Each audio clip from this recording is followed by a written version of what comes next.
going to show you how to take this right here and turn it into this. If you've ever wanted to know how to buff up brass, I'm going to show you how it's done and how easy it is coming up next.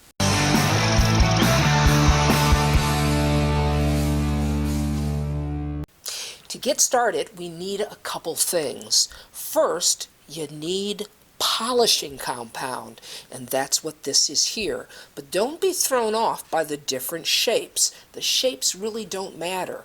What matters most of all is the color.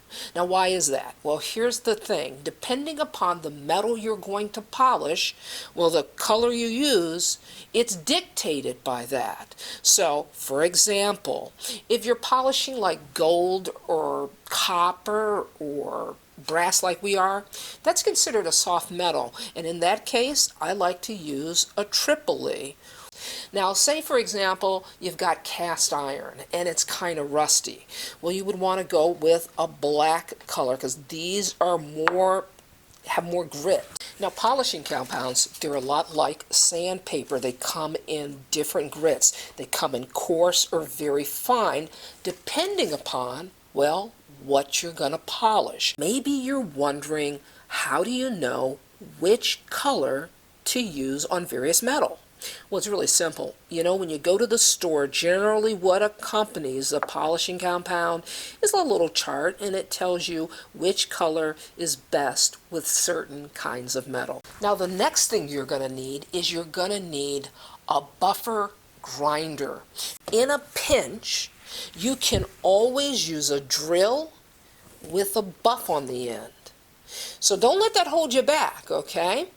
Now, what you want to do is you want to select a buff that's nice and stiff like this one here. It's got the sewn sides. But before you turn on your buffer, before you turn the machine on, make certain that you're wearing your safety glasses. Now, what I'm going to apply is I'm going to apply the Tripoli to our wheel. And you want to make certain that you apply below and not up top, because the wheel is spinning toward us.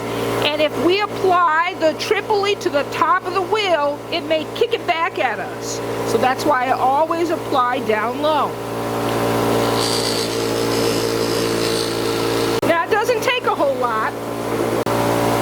Now, when you start with your workpiece, you do the same thing. You start down low.